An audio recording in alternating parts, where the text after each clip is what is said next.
الحمد لله الذي شرف الأنام بصاحب المقام الأعلى سيدنا ومولانا محمد الحبيب المصطفى صلى الله عليه وآله وصحبه وسلم، سيد أهل الدنيا وسيد أهل الأخرى، وكما اجتمعنا على محبته وذكره واستماع شمائله، نسأل سبحانه وتعالى أن يجمعنا وإياكم بالحبيب المحبوب شافي العلل ومجلي الكروب في هذه الدار وفي دار القرار مع الآمنين المطمئنين الذين لا خوف عليهم ولا هم يحزنون. Segala puji bagi Allah Subhanahu wa Ta'ala yang telah memuliakan manusia dengan diutusnya Nabi Muhammad Sallallahu Alaihi Wasallam. Sebagaimana kita malam ini berkumpul di tempat ini untuk menunjukkan kecintaan kita kepada beliau, untuk menyebut-nyebut nama beliau, menyebut syama'il beliau, hal-hal, segala hal yang berkaitan dengan beliau. Kita memohon kepada Allah Subhanahu wa Ta'ala agar supaya Allah berkenan mengumpulkan kita bersama beliau, baik di dunia ini maupun nanti di hari kiamat, bersama kelompok orang-orang yang dalam keadaan aman, tenang, tanpa ada rasa takut dan kesedihan sama sekali.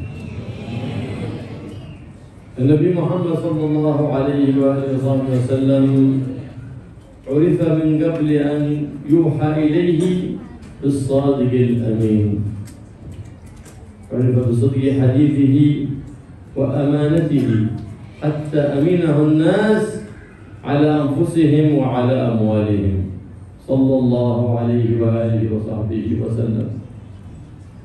فلما جاءهم بالرسالة وجاءهم بالنور ليخرجهم من الظلمات إلى النور، وجاءهم بالقرآن نور يسعى بين يديه من عند النور سبحانه وتعالى، كذبوه لاتباع الهوى ولما وقر في قلوبهم المظلمة من الكبر والغرور، إذ أن كل متكبر وكل مغرور لا يقبل النصيحة. لماذا؟ لأن قلبه مغلق. فكان صلى الله عليه وسلم يدعوهم إلى الإسلام فيأبون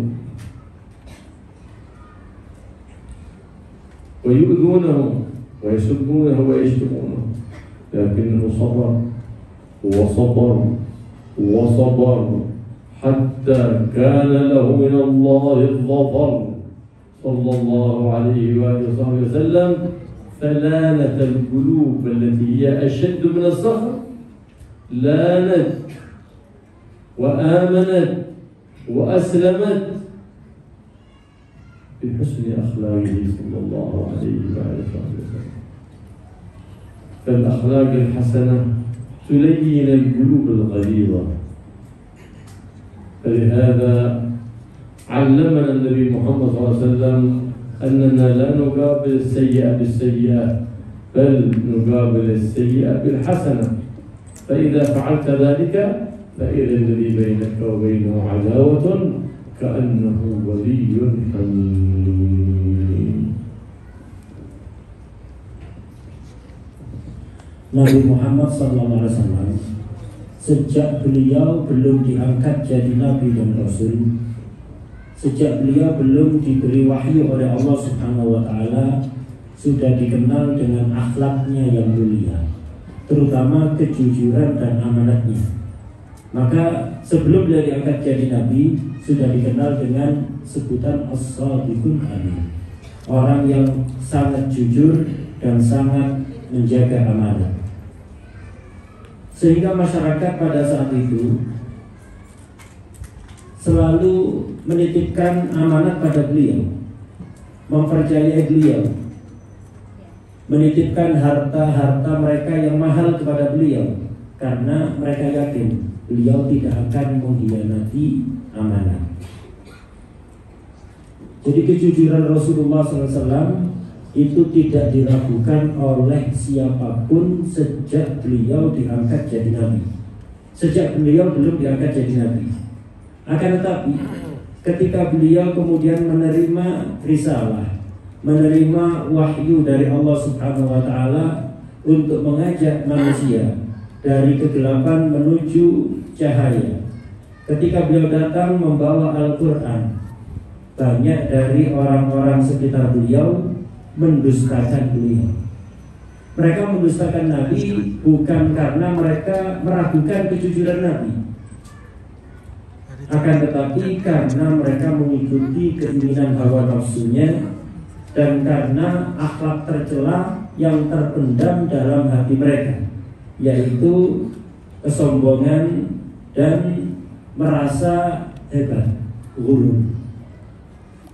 Orang seperti ini tidak akan bisa menerima kebenaran, yaitu orang yang sombong, di hatinya merasa lebih baik dibanding orang lain, dinasihati model seperti apapun tidak akan bisa menerima.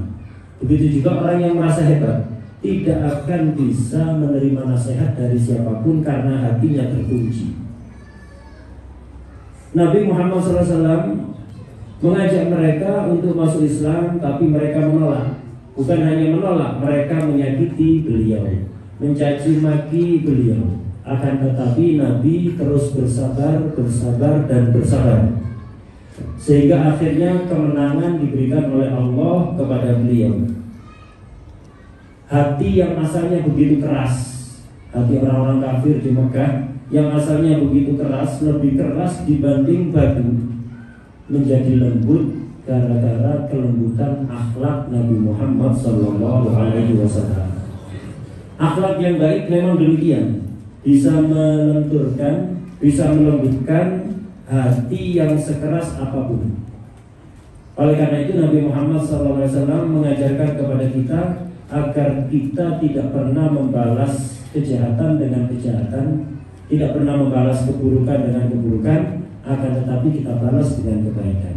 Kalau ini yang kita lakukan, orang yang paling benci sekalipun kepada kita akan menjadi kawan, sahabat yang terdekat untuk kita. يعلمنا النبي محمد صلى الله عليه وسلم بأخلاقه أن الصبر وإن كان مرا في مذاقته لكن عواقبه أحلى من العسل. عواقب الصبر جميلة. فلهذا قال رسول الله صلى الله عليه وسلم الصبر نصف الإيمان. نصف الإيمان. الصبر نصف الإيمان أو شطر الإيمان. وما هو الصبر؟ إرغام النفس على المعتقد. هي تريد شيء من الشهوات تمنعها، لا تريد فعل شيء من الطاعات ترغمها على ذلك. هذا الصبر. فلهذا كان الصبر على 3 درجات. صبرا ب300 درجة. صبر على الطاعات، صبر ب600 درجة، صبر عن المعاصي يعني أشد. صبر عن المعاصي أجره أعظم. ليه؟ لأنه أشق على النفس، وكلما شق على النفس كان الأجر فيه أعظم. فلهذا كانت العبادة في آخر الليل أجرها أعظم، والدعاء في آخر الليل مستجاب لأنه شاق على النفس. لهذا كان ترك النوم بعد صلاة الفجر فيه أجر عظيم لمن مكث بعد صلاة الفجر في مصلى حتى تطلع الشمس وتشرق وصلى ركعتين لله كان له حجة وعمرة تامة. على ايش كل يوم حجة وعمرة؟ على عمل بسيط لكنه شاق على النفس. فلهذا الناس كثير يحرمون من ذلك، فيصلي الصبح وينام، فيحرم من خير كثير ومن رزق كثير ديني ودنيوي. وصبر ب900 درجة، صبر على البلاء يبتلي الصبر. قال الرسول صلى الله عليه وسلم عجب الأمر المؤمن كله أمره أجر ثواب، إن أعطي فشكر أجر، وأعطي أجر عظيم على الشكر، لأن الشكر قيد للنعم الموجودة وصيد للنعم المفقودة، فمن أراد دوام النعمة فليشكرها. فإن صرفت في غير محلها فقد جحدتها، صرفت العين في النظر للحرام، صرفت المال في الشراء الحرام، جحدت نعمة العين. الأذن سمعت تسمع بها الغيبة أو النميمة أو الكذب، هذا صرفت في حرام. اللسان تكلمت بها بغيبة أو نميمة أو بكذب أو باستهزاء على أحد، جحدت نعمة اللسان. فمن جحد النعم تفوت عليه النعم، لئن شكرتم لأزيدنكم، تزيد النعم بالشكر. وإن منع فصبر أو ابتلي فصبر كان له أجر، في كل الأحوال له أجر لكن بالصبر. أما الذي يتذمر ولا يستسلم لقضاء الله وقدره ما يؤجر. مر النبي محمد صلى الله عليه وسلم على امرأة مات لها ابن وقد دفنته وقعد عند القبر تصيح، فقال لها اتق الله اتق الله ولا تقولي إلا خيرا وقولي إنا لله وإنا إليه راجعون. كأنها لم تعرف النبي صلى الله عليه وسلم إليك عني أنت لم تصب بمصيبتي، فمضى وتركها النبي محمد صلى الله عليه وسلم. جاء رجل يقول لها ما تعرفين من تكلمين؟ هذا حبيب الله محمد، هذا رسول الله، هذا حبيب الله. استحت على نفسها فذهبت إلى بيت النبي محمد صلى الله عليه وسلم فقال جئت إليه وألم أجد حاجبا ولا حارسا عند النبي محمد، فدخلت عليه وسلم طلبت العفو أنا لم أعرفك، فقال لها أنا لم أحاسب أحد على ما ارتكب النساء تدل في حقي، لكن ما أريدك أن تفقدي تخسري الدنيا والدين وتخسري الأجر والثواب.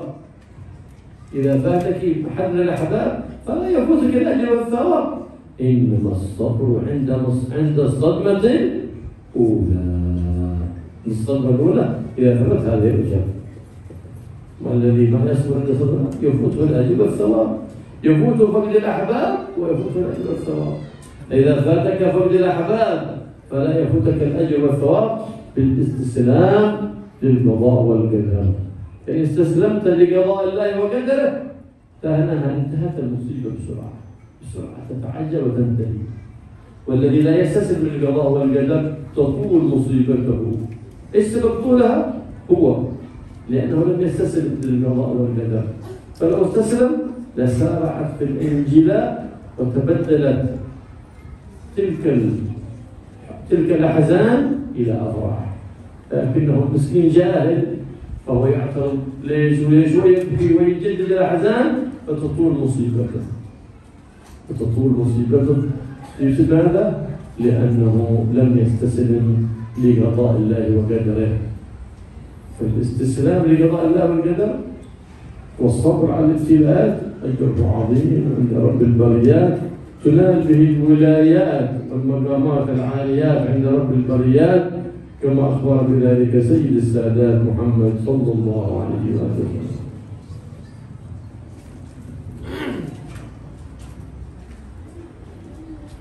Rasulullah SAW mengajarkan kita dengan akhlak mulianya bahwa kesabaran itu walaupun rasanya sangat pahit, tapi akibatnya lebih manis dibanding madu. Dan beliau mengajarkan kepada kita bahwa kesabaran ini adalah separuh keimanan. Karena inti keimanan itu sabar dan syukur. Sehingga sabar adalah setengah dari keimanan. Apa itu sabar? Sabar itu ketika kita memaksa nafsu kita untuk melakukan sesuatu yang berat baginya. Apapun yang berat bagi nafsu, kita lakukan. Apapun yang diinginkan nafsu, kita tahan. Inilah yang dikatakan sabar. Misalkan nafsu ingin menyalurkan syahwatnya, kita tahan. Ini adalah sabar. Nafsu ingin santai, tidak mau beribadah, dipaksa untuk ibadah. Ini adalah sabar. Sabar itu ada 3 macam. Sabar melaksanakan ibadah, ketaatan, sabar menjauhi maksiat, dan sabar atas musibah dan cobaan. Sabar yang paling rendah tingkatannya adalah sabar melaksanakan taat. Orang yang sabar dalam melaksanakan taat, diperintahkan sholat, ya dilakukan. Diperintahkan puasa, dilakukan. Ini namanya sabar menjalani taat. Orang yang bersabar menjalani taat akan ditinggikan kedudukannya oleh Allah sebanyak 300 derajat. Tingkatan berikutnya yang lebih tinggi adalah sabar menjauhi maksiat. Kita dilarang ini, dilarang itu, dilarang berbagai macam oleh Allah Subhanahu wa ta'ala. Ini perlu kesabaran. Orang yang mampu bersabar meninggalkan maksiat akan diangkat derajatnya 600 derajat. Ini menunjukkan pahala sabar meninggalkan maksiat lebih besar dibanding pahala sabar menjalani taat. Kenapa demikian? Karena sabar menjalani maksiat lebih berat bagi nafsu dibanding sabar menjalani taat. Dan setiap sesuatu yang lebih berat bagi nafsu, maka pahalanya akan lebih besar. Oleh karena itu, bangun malam untuk sholat sunnah pahalanya lebih besar dibanding sholat sunnah di siang hari. Doa di penghujung malam lebih mustajab dibanding waktu yang lain. Kenapa? Karena berat bagi nafsu. Tidak tidur setelah subuh, ini pahalanya besar. Jadi setelah subuh ngantuk, kita tahan. Ini pahalanya sangat besar dan akan mendatangkan kebaikan baik yang bersifat duniawi ataupun ukhrawi. Kenapa? Karena sangat berat dibagi nafsu. Karena itu dalam hadis Rasulullah SAW menjelaskan, barang siapa yang sholat subuh berjamaah, kemudian setelah sholat subuh dia berzikir kepada Allah atau beribadah apapun di tempat sholat tersebut, di masjid atau di musola, sampai terbit atau di rumah, bahkan sholat subuh berjamaah di rumah, kemudian setelah itu dia berzikir atau beribadah apa saja di situ, di masjid, di musola atau di rumah atau di mana saja, sampai terbit matahari. Setelah terbit matahari dia sholat sunnah isyraq 2 rakaat, pahalanya sangat besar, setara dengan pahala haji dan umroh yang sempurna, tanpa perlu meninggalkan kampung halaman, tanpa perlu biaya spesial itu. Kenapa sebesar itu pahalanya? Sekali lagi, karena berat bagi nafsu. Setiap ibadah yang berat bagi nafsu ini akan mendatangkan pahala yang besar. Kemudian Rasulullah SAW menjelaskan ada sabar yang ketiga. Yang pertama sabar menjalani taat, yang kedua sabar menjauhi maksiat, yang ketiga ini yang paling berat, sabar menghadapi musibah dan cobaan. Ini kalau ada orang dikasih musibah dan cobaan, kemudian dia bersabar, akan ditinggikan derajatnya sebanyak 900 derajat. Yang pertama 300, yang kedua 600, yang terakhir ini 900. Ini kenapa? Sekali lagi, karena paling berat bagi nafsu untuk bersabar menghadapi musibah dan cobaan. Dalam salah satu hadis Rasulullah SAW menjelaskan, urusan orang muslim, orang mukmin itu mengagumkan, menakjubkan. Orang mukmin ini dikasih nikmat, ujung-ujungnya jadi pahala. Dikasih musibah, ujung-ujungnya jadi pahala juga. Tapi untuk seperti itu perlu keimanan. Orang mukmin itu kalau dikasih nikmat bersyukur. Nikmatnya digunakan untuk ketaatan kepada Allah Subhanahu wa taala. Akhirnya nikmatnya ditambah, dapat pahala besar yaitu pahala syukur. Ini orang mukmin. Syukur ini bisa menambah nikmat. Syukur ini bisa mengikat, menjaga nikmat yang sudah kita miliki dan bisa memburu nikmat yang belum kita miliki. Kemudian orang mukmin ini kalau dikasih musibah dia bersabar, jadi pahala juga. Sebelum ke situ tadi ada yang terlewat, yaitu nikmat, tentang nikmat tadi. Nikmat itu kalau digunakan untuk maksiat, dikasih nikmat mata digunakan memandang yang haram, dikasih lisan digunakan membicarakan keburukan orang lain, menggunjing orang lain, dikasih telinga untuk mendengarkan hal-hal yang tidak baik. Ini namanya mengkufuri nikmat, mengingkari nikmat, yang ini akan mengancam nikmat itu akan segera hilang. Allah Subhanahu wa taala berfirman, la in syakartum la azidannakum. Sungguh betul-betul jika kalian bersyukur atas nikmat-nikmatku, maka aku betul-betul akan menambah nikmat tersebut. Jadi orang mukmin dikasih nikmat, syukur. Nikmatnya bertambah, dapat pahala juga. Orang mukmin kalau dikasih musibah, dikasih cobaan, sabar, jadi pahala juga. Ini orang mukmin. Apa diperlakukan seperti apapun oleh Allah, ujung-ujungnya jadi pahala. Orang yang imannya lemah atau tidak punya keimanan akan protes kepada takdir Allah, tidak menerima ketentuan Allah. Perlu kita ketahui, kalau ada manusia, seseorang dikasih musibah, dikasih cobaan, kemudian dia menerima ketentuan Allah dan menjalaninya dengan penuh keridhaan atas ketentuan Allah, ini akan menjadi sebab musibah itu cepat selesai dan menjadi sumber pahala. Sebaliknya, kalau ada orang dikasih musibah cobaan, kemudian dia protes kepada takdir Allah, tidak menerima ketentuan Allah, ini adalah sebuah tindakan kebodohan. Kenapa? Protesnya dia, tidak ridhonya dia kepada cobaan yang diberikan oleh Allah, itu menyebabkan dia terhalang dari pahala dan akan memperlama masa musibah. Musibahnya akan tidak selesai-selesai, terus datang sini berganti musibah demi musibah demi musibah. Nah, jadi ketika dikasih musibah, sabar saja, musibahnya akan cepat selesai dan akan mendatangkan pahala yang besar, akan meninggikan derajat sebanyak 900 kali. Yang dikatakan sabar itu adalah ketika kita sabar di saat pertama kali mendapatkan musibah.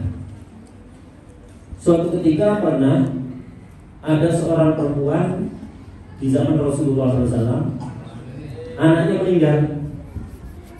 Si perempuan ini, si ibu ini datang ke kuburan anaknya, menangis histeris, menjerit gitu, ada di kuburan. Kemudian Rasulullah lewat, dinasihati. Rasulullah bersabda, bertakwalah kepada Allah dan janganlah berkata-kata apapun kecuali kebaikan, dan bersabarlah. Cukup katakan inna lillah wa inna ilaihi raji'un. Sesungguhnya kita semua ini milik Allah dan sesungguhnya kita semua akan dikembalikan kepada Allah. Perempuan tadi tidak sadar siapa yang menasihati dia. Akhirnya dia berkata, pergi sana, kamu tidak mendapat musibah seperti yang aku alami. Nabi diusir. Tidak sadar siapa yang ada di sampingnya karena saking sedihnya. Pergi sana, tak usah nasihat-nasihat aku, kamu tidak merasakan musibah yang aku alami. Nabi sama sekali tidak marah. Ya Nabi pergi begitu saja. Kemudian ada orang lain menghampiri si ibu tadi. Sadarlah kamu, siapa yang kamu usir tadi? Kamu berbicara dengan siapa? Itu Rasulullah SAW. Akhirnya kaget si perempuan tadi dan malu. Berani-beraninya dia mengusir Rasulullah SAW, berkata kasar kepada Rasulullah SAW. Akhirnya dia pergi menuju rumah Rasulullah SAW untuk meminta maaf. Dia merasa heran ketika pergi ke rumah Rasulullah SAW, sama sekali tidak ada penjaga, tidak ada satpam, bebas begitu saja, tinggal mau ketemu Nabi ya tinggal ketok pintu, tidak ada penjagaan sama sekali, tidak sulit untuk bertemu Rasulullah SAW. Setelah bertemu Rasulullah, dia meminta maaf atas ucapannya tadi yang kurang sopan. Apa kata Rasulullah SAW? Aku tidak akan pernah marah atas kesalahan orang yang berkaitan dengan hak pribadi. Aku tadi nasihati kamu cuman karena kepedulianku kepadamu. Aku tidak ingin kamu sudah kehilangan kekasihmu, kehilangan putra yang sangat kau cintai, habis itu masih kehilangan pahala besar. Aku ingin kamu bersabar, ucapkan kata-kata yang baik, dapatkan pahala yang besar dari Allah. Dengan tindakanmu seperti tadi, nangis-nangis ada di kuburan, kamu akan kehilangan dua hal yang sangat berharga. Yang pertama adalah kehilangan putra yang kamu sayangi. Yang kedua, yang lebih besar dan lebih berharga, yaitu pahala yang sangat besar dari Allah Subhanahu wa Ta'ala. Kemudian Rasulullah SAW mengatakan, innamas sabru indas sadmatil ula. Yang dikatakan sabar atas musibah yang bisa mendatangkan pahala yang besar itu adalah ketika pertama kali seseorang itu mendapatkan musibah. Adapun setelah lewat beberapa waktu, semua orang akan sabar, semua akan melupakan musibahnya. Musibah ketika pertama kali, sabar ketika pertama kali mendapatkan musibah, ini pahalanya yang besar, bahkan bisa mengantarkan seseorang untuk mencapai maqam kewajiban. وهذا من أخلاق النبي محمد صلى الله عليه وسلم أنه إذا أوذي يصمت ولا يجاب. لأن في بحر النفس، فمن الابتلاءات التي يرتفع بها درجات العبد عند رب البريات إذا ابتلي بزوجة لسانها بذيء مؤذية له فصبر عليها أجر كبير عنده. كذلك بالعكس، ابتليت امرأة بزوج من بني متعب طبعه ليس بالجميل فصبرت عليه كذلك بإكراه نفسها على ذلك، تجد الأجر الكبير والكثير من المولى القدير سبحانه وتعالى. هذا قول النبي محمد إذا أولي يصمت ولا يجاب. حديث الأخلاق. إذا آذاك لا تؤذيه، من سبك لا تسبه، من شتمك لا تشتمه، إذ لو فعلت مثل فعله كنت مثله. لأن إذا نبح عليك الكلب فنبحت مثله صرت كلبا مثله. لكن إذا مضيت من عنده ولم تلتفت إليه كنت أنت إنسان راقي وهو كلب نابح. فلو أننا ألقمنا كل كلب ينبح حجر لما بقي حجر في الأرض، لكن نحن نترك الكلاب تنبح ونمشي في الطريق والقافلة تسير ولا نلتفت لنباح الكلاب فإنهم يؤخرونك عن المشوار، وأنت لابد أن يكون لك قصد عالي رضاء الباري باتباع الهادي محمد صلى الله عليه وسلم، وإلا لن تجد طعم للحياة. إذا ما في غاية سامية تصبح إيش بناكل اليوم، إيش الغداء اليوم، إيش العشاء اليوم، متى بننام، أكل شرب نوم ولعب الجوال. هذه حياة البهائم، seperti kambing, seperti sapi. هذه حياة البهائم. نسأل الله العافية والسلامة. حياة بهيمة. إذا هو تلاوة القرآن ذكر الرحمن الصلاة على الرحمن وهو مجالس العلم تتغذى الأرواح، وأنت إنسان لست بالشبع، فالشبع التراب، إنما أنت إنسان بالروح لتتنعم بطاعة الرحمن مناجاة الرحمن، وتجعل نصب عينيك مثلا أعلى أسوة حسنة حبيب الله محمد صلى الله عليه وسلم. الله سبحانه وتعالى كان لكم في رسول الله أسوة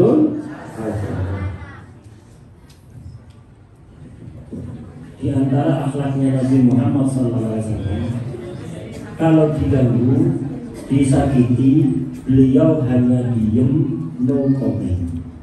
Itu akhlaknya Rasulullah SAW. Ini berat bagi nafsu, tapi pahalanya besar. Kita umatnya Nabi harus berusaha meniru Rasulullah SAW. Ada orang mencaci, biarkan saja. Ada orang berbicara buruk dengan kita, biarkan saja. Kenapa harus kita jawab? Ini bukan hanya kepada orang lain, di dalam rumah kita juga seperti itu. Kalau ada suami di rumah punya istri bawel cerewet, tak bisa diem. Itu selalu perkataannya menyakiti suami, diem saja, nggak usah dilayani. Nggak usah dilayani. Begitu juga sebaliknya, kalau istri dikasih musibah oleh Allah punya suami, wataknya itu tidak baik. Kalau berbicara juga selalu tidak menyenangkan. Sabar saja. Memang berat bagi nafsu untuk bersabar, tapi ini pahalanya sangat besar. Orang yang mengganggu kita, tidak usah kita balas mengganggu dia. Orang yang mencaci maki kita, tidak usah kita balas dengan caci maki. Kenapa? Karena kalau kita balas, apa bedanya kita sama dia? Beliau memberikan gambaran seperti ini. Kalau ada kita lewat, ada anjing menggonggong, apakah kita menggonggong juga? Sama-sama anjingnya kita. Kita ini manusia yang dikasih kedudukan lebih tinggi oleh Allah dibanding binatang. Kalau ada binatang mengeluarkan suaranya di hadapan kita, sudah usah dilayani. Biar kita tetap berstatus sebagai manusia. Ada anjing menggonggong, udah gak usah dilempari batu. Kalau setiap ada anjing menggonggong kita lempar batu, tidak ada sisa batu, tidak ada batu sama sekali. Semuanya habis untuk melempari anjing. Karena itu sudahlah. Ada orang mencaci maki, ada orang menghina, atau anjing menggonggong. Ini adalah orang-orang yang berusaha menghalangi kita maju. Kalau kita layani mereka, kita akan tetap di tempat sampai kapanpun tidak maju-maju. Ada orang mencaci maki, kita layani. Ada orang mengganggu kita, kita layani. Sampai kapan kita ada di sisi? Tidak maju-maju. Udah, anjing menggonggong, kafilah tetap berlari. Itu menghalangi kita dari kemajuan. Kita terus maju, tidak usah menghiraukan orang yang mencaci maki. Karena kalau tidak, kata dia tadi, kita itu ujung-ujungnya tidak ada bedanya dengan binatang seperti kambing, seperti sapi. Begitu juga manusia, itu jangan hanya fokus memenuhi kebutuhan badannya saja, tapi juga penuhi kebutuhan rohnya dengan sering menghadiri majelis-majelis kebaikan, dengan sering-sering beribadah, menghadiri majelis taklim. Nah, ini kita manusia. Kalau kita cuma memenuhi kebutuhan badan, hanya makan, minum, main game, main HP, aktivitasnya terus begitu, ya kayak binatang, bukan manusia. Karena kita ini manusia punya badan, punya roh. Kalau badan sama, binatang juga punya. Tapi roh mulia yang diberikan oleh Allah kepada manusia, ini tidak diberikan kepada yang lain. Dan ini perlu dikasih makan dengan menghadiri majelis-majelis kebaikan. Kita memiliki keistimewaan sebagai manusia ya karena roh istimewa itu. Jadikanlah panutan kita dalam segala hal itu Rasulullah SAW. Allah Subhanahu wa taala berfirman, "Laqad kana lakum fi Rasulillahi uswatun hasanah." Sungguh betul-betul ada bagi kalian pada diri Rasulullah SAW suri tauladan yang baik. Al-uswah al-hasanah hiya allati ترقي المجتمعات، تجعلها مجتمعات راقية، ترقي العائلات، عائلات راقية، ليس الرقي بالمال ولا بكثرة السيارات ولا بطول العمارات. تظنون هذا الرقي وتطور؟ خدعنا بهذا الكلام. لا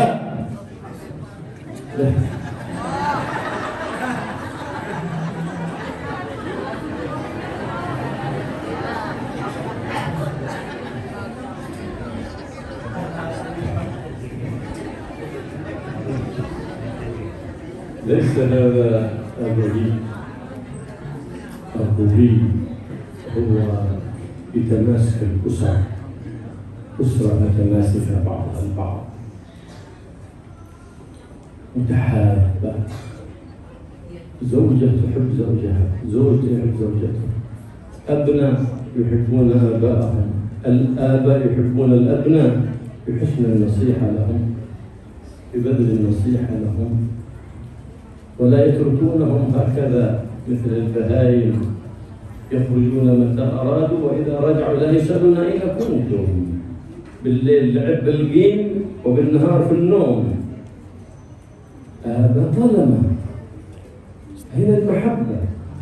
أين المودة؟ لا محبة لا مودة. ظاهرا المحبة يشتري لابنه جوال، لكن باطنه ظلم من حيث لا يدري. مسكين. لا اجتماع بين الأسرة على طعام ولا على كلام،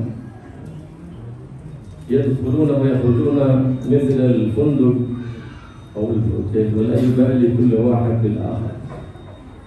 وإذا جلسوا جلس كل واحد مع جواله، لا تربية، لا تعليم، لا مشاورة في أمور الدنيا ولا في أمور الدين.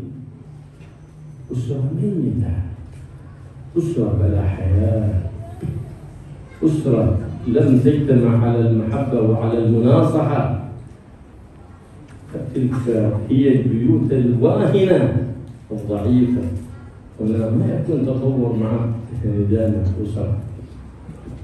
الأمر الثاني بالمعلم، لا بد أن لا يسقط في نظرنا المعلم، يقول يكون معلم علم وعمل، لا يكون علم في ناحية والعمل في ناحية. نقول باللسان ما ليس بالجنان، فذاك هو النفاق والعياذ بالله. لا، فإذا سقطت حرمة المعلم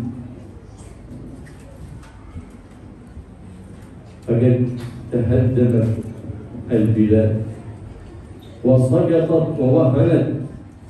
لماذا؟ لأنهم لم يقدروا المعلم، أو كان المعلم ليس أهلا للتعليم، كما هو حالنا في هذا الزمان. تولى التعليم من ليس أهلا، وتولى الفتوى من ليس أهلا، كما تشاهدون في السوشيال ميديا كثير من يتكلم في الدين بغير علم، والأحمق الجاهل والذي يأخذ دينه من جوجل أو من السوشيال ميديا.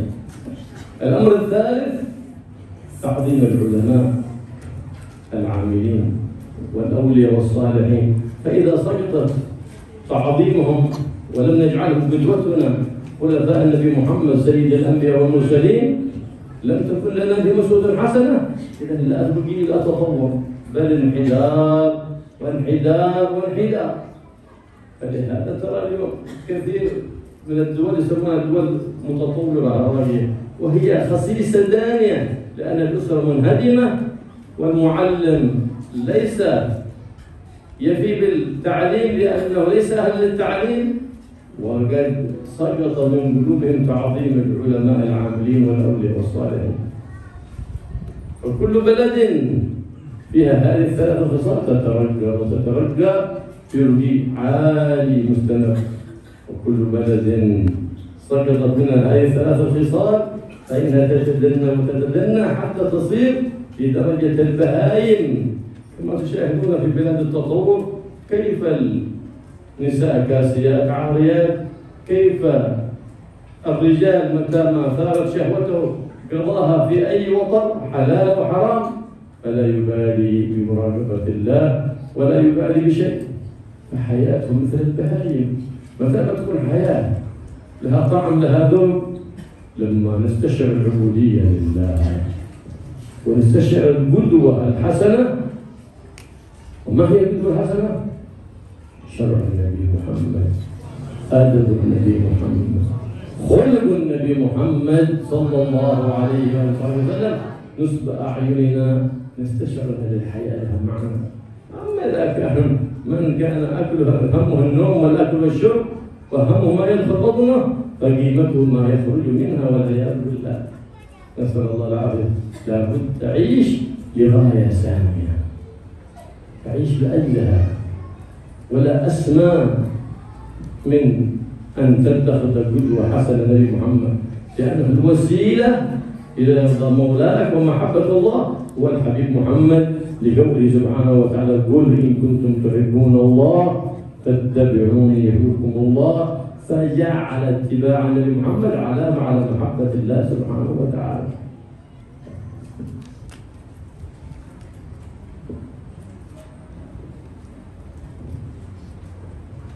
Suri tauladan yang baik ini yang akan membuat kuat dan maju sebuah bangsa, sebuah negara, dan juga membuat kuat hubungan kekeluargaan, rumah tangga.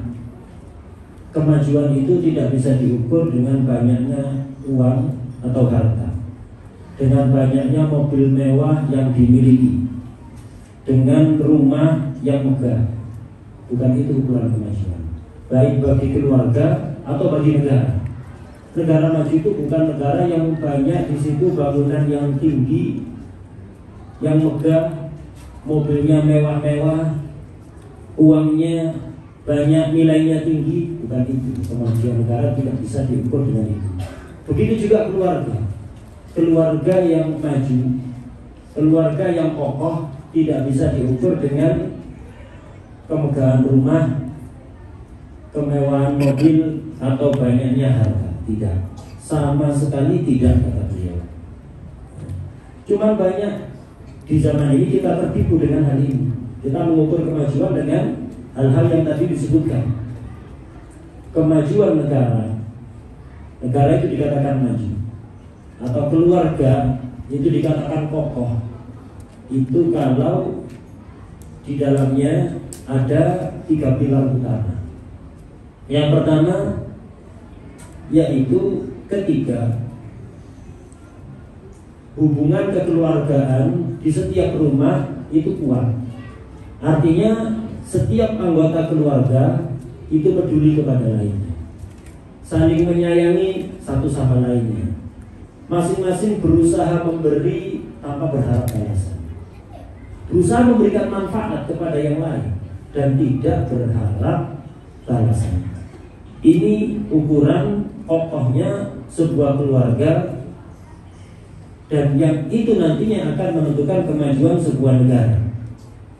Rumah tangga yang kokoh itu tadi, ketika istri mencintai suaminya, dia siap memberikan manfaat kepada suami tanpa berharap imbalan. Begitu juga sebaliknya, suami yang mencintai istri berusaha menyenangkan istrinya tanpa berharap balasan. Orang tua berusaha mendidik anaknya dengan baik, berusaha memberikan nasihat terbaiknya kepada putra-putrinya tanpa berharap balasan. Begitu juga anak berusaha memberikan manfaat kepada orang tuanya tanpa berharap balasan. Sering berkumpul antara anggota keluarga, sering bertukar pikiran, berdiskusi, baik yang berkaitan dengan urusan dunia maupun urusan agama. Kalau makan bareng, sering kumpul sesama keluarga, curhat satu sama lain. Ini keluarga yang kokoh. Di zaman ini banyak keluarga rapuh, walaupun dohirnya itu bahagia, tapi hakikatnya nggak ada kebahagiaan. Rumahnya megah, mobilnya mewah, seperti sulung, banyak mobilnya. Kemudian hartanya melimpah, tapi nggak ada kebahagiaan. Rumah tangga yang sangat rapuh, tidak ada kepedulian satu sama lain, makan nggak pernah bareng. Setiap orang di dalamnya kepingin makan tanpa menunggu yang lainnya. Kepingin keluar kapanpun keluar, pulang kapanpun tidak ada yang menanyakan.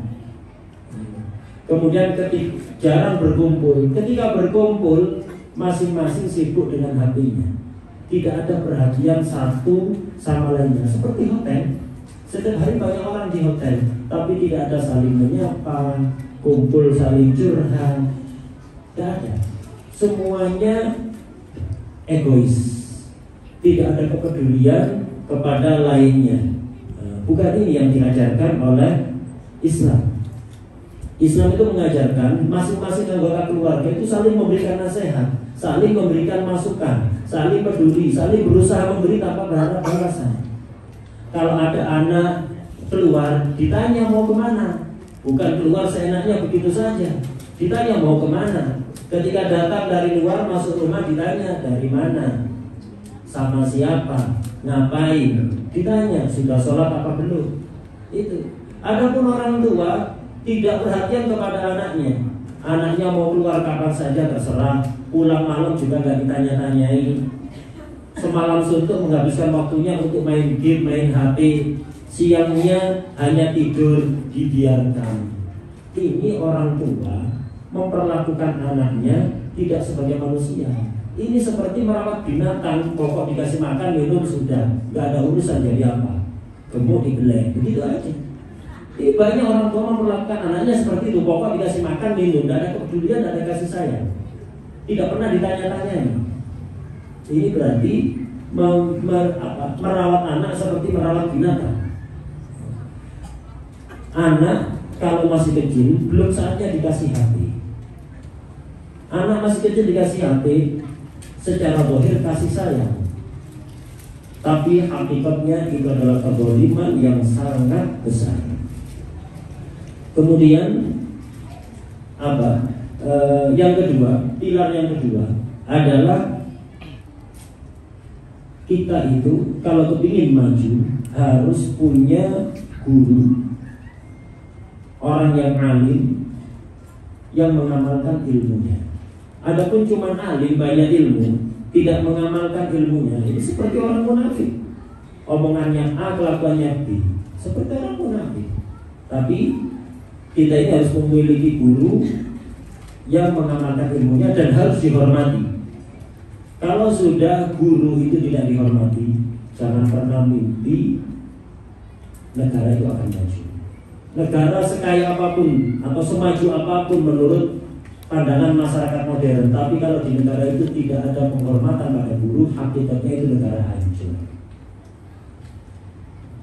Atau yang jadi guru bukanlah orang yang ahli, tidak punya ilmu, atau punya ilmu tapi tidak mengamalkan ilmunya, ini juga sama. Sekaya apapun negara itu negara hancur.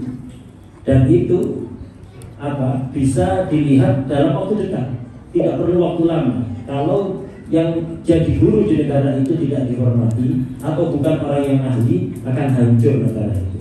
Yang ketiga, harus ada taklim, penghormatan kepada orang alim, pada yang mengamalkan ilmunya, pada para aulia, harus ada penghormatan pada mereka. Ini adalah 3 pilar utama agar supaya keluarga itu kokoh, negara itu maju. Banyak sekarang negara yang kita anggap maju, baik negara muslim atau bukan muslim, yang kita anggap maju karena di situ dipenuhi dengan bangunan yang mewah, yang menjulang tinggi, mobil-mobilnya mewah, masyarakatnya rata-rata kaya. Kita anggap negara maju, tapi hakikatnya kalau kita melihat secara langsung, itu negara yang keropos, negara yang hancur. Negara dianggap maju, tapi ternyata kalau kita masuk ke dalamnya, perempuannya tidak ada yang menutup aurat. Laki-lakinya ingin menyalurkan syahwat bisa di mana saja dengan siapa saja. Ini bukan negara maju, ini negara binatang itu.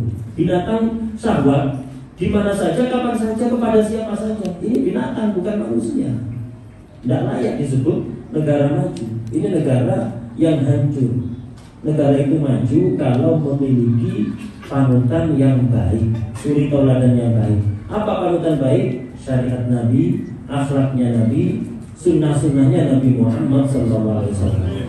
Kalau kita hidup mengikuti ajaran Nabi, hidup itu tidak hambar, terasa nikmat. Kita punya tujuan di dunia ini dan tujuan di akhirat. Kita punya target yang mulia kalau kita mengikuti ajaran Nabi Muhammad SAW. Adapun jika tidak ada hal ini, kita hidup pokok makan, minum, tidur, makan, minum, tidur. Apa bedanya dengan hewan? حفظ الأمانة واجب.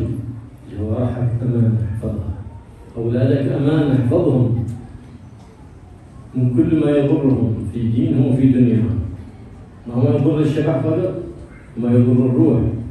عن الصحبة الفاسدة أبعدهم عنها بتعليمهم قرآن نبيهم والشريعة وخلق وآداب نبيهم محمد صلى الله عليه وآله وصحبه وسلم. حفظ الأمانة واجب. لهذا يقول النبي محمد صلى الله عليه وسلم: إذا أضيعت الأمانة فارتكبوا الساعة. آخر الزمن تضيع الأمانة، يتولى الوظائف من ليس أهلا لها، ويضيع الإنسان أمانته في زوجته في أولاده، ويضيع الأمانة الجوارح التي ائتمنه الله عليها. فهذا علامة كل الساعة والعياذ بالله. نبهنا النبي محمد صلى الله عليه وسلم على هذه الأمانة، فلهذا وصف النبي محمد بالصادق الأمين. الصادق في الحديث، الكذب حرام، لأنه جاء وصفه باللعنة في القرآن في 4 مواضع. وخيانة الأمانة حرام. نعم، فلهذا كان في هذا الذكر الأجر العظيم للمولى الكريم لمن واظب عليه 100 مرة صباحا و100 مرة مساء، وهو لمن واظب عليه سهل له رزقه وأصلح له ولده وبارك الله له في ذريته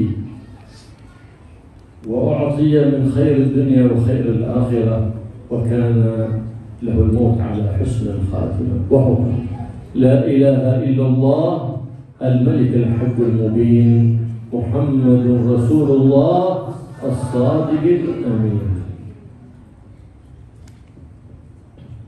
Menjaga amanat itu wajib. Amanat yang dimaksud ini apapun yang dititipkan oleh Allah kepada kita untuk dijaga. Anggota badan kita, setiap anggota badan kita ini amanat, harus dijaga, jangan digunakan untuk sesuatu yang haram. Putra putri kita ini amanat, harus kita jaga dari apapun yang membahayakan mereka, yang berkaitan dengan urusan dunia maupun agama, bukan hanya dunia saja. Jauhkan mereka dari pergaulan yang tidak baik. Ajari mereka Al-Quran, ajari mereka adab dan akhlaknya Rasulullah SAW. Amanat ini kalau sudah tidak dijaga, maka tunggulah kiamat. Di akhir zaman itu amanat tidak dijaga oleh mayoritas masyarakat. Setiap orang mengabaikan amanatnya, baik itu pada anggota badannya, pada istrinya, pada putra putrinya, bahkan pada jabatannya. Orang yang memegang jabatan bukan orang yang ahli. Ketika dikasih jabatan tidak melaksanakan amanat dengan sebaik-baiknya. Di antara akhlaknya Nabi adalah jujur dan menjaga amanah. Kebalikan dari jujur adalah bohong. Bohong ini haram, bahkan dilaknat di dalam Al-Quran, ada di 4 ayat. Khianat, mengabaikan amanat, ini juga haram. Kemudian beliau mengijazahkan zikir yang jika ini dibaca setiap pagi dan sore 100 kali, pagi 100 kali, sore atau malam 100 kali.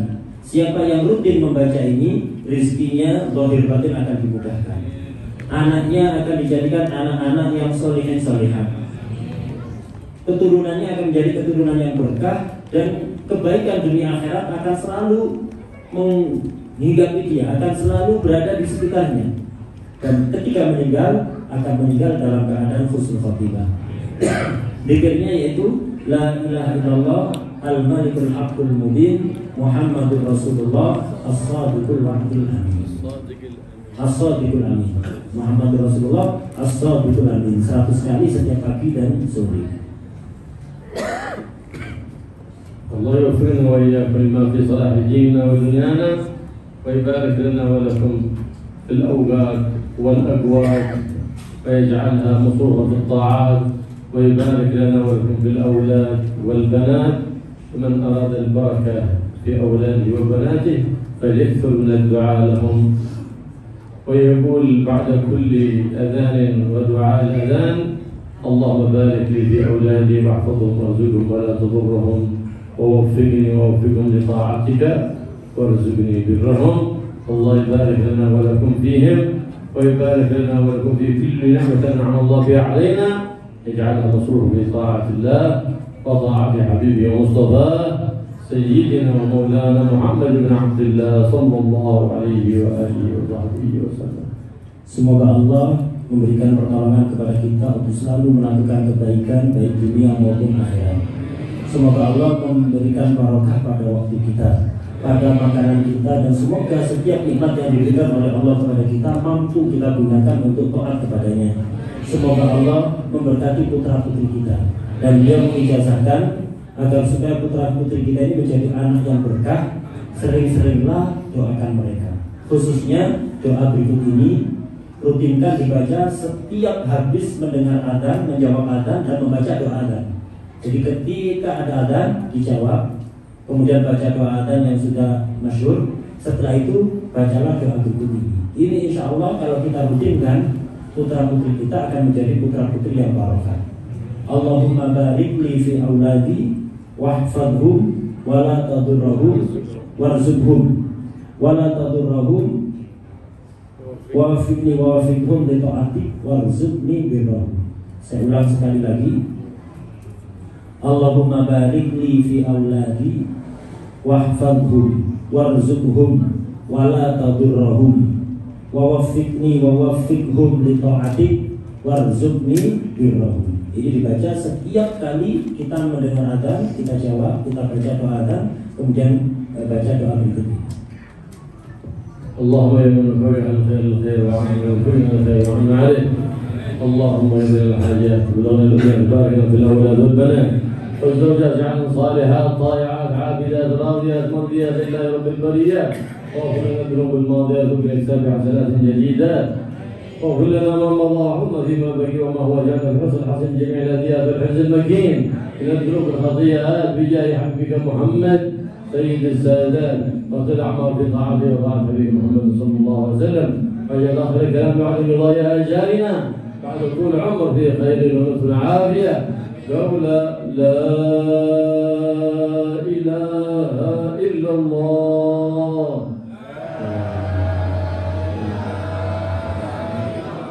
لا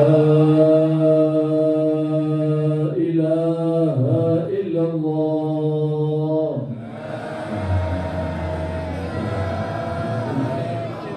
لا إله إلا الله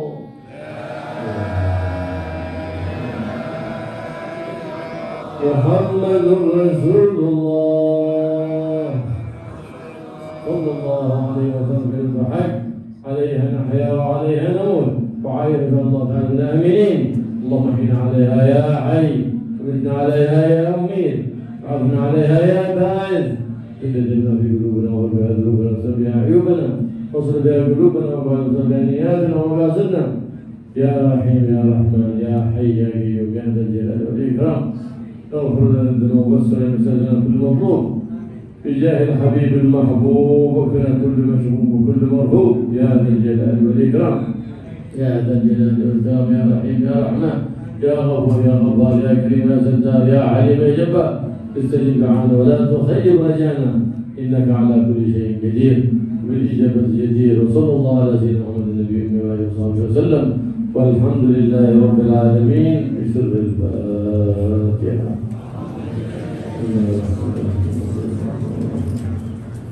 اللهم الحمد لله وصلي وسلم على سيدنا محمد وعلى اله. ربنا تقبل منا وتب علينا وقل لنا وارحمنا وارزق بنا يا لطيف الذي وسع السماوات وارزق بنا يا لطيف يا لطيف يا لطيف يا لطيف ارزق بنا بالرفقاء القوي الذي ارزق بنا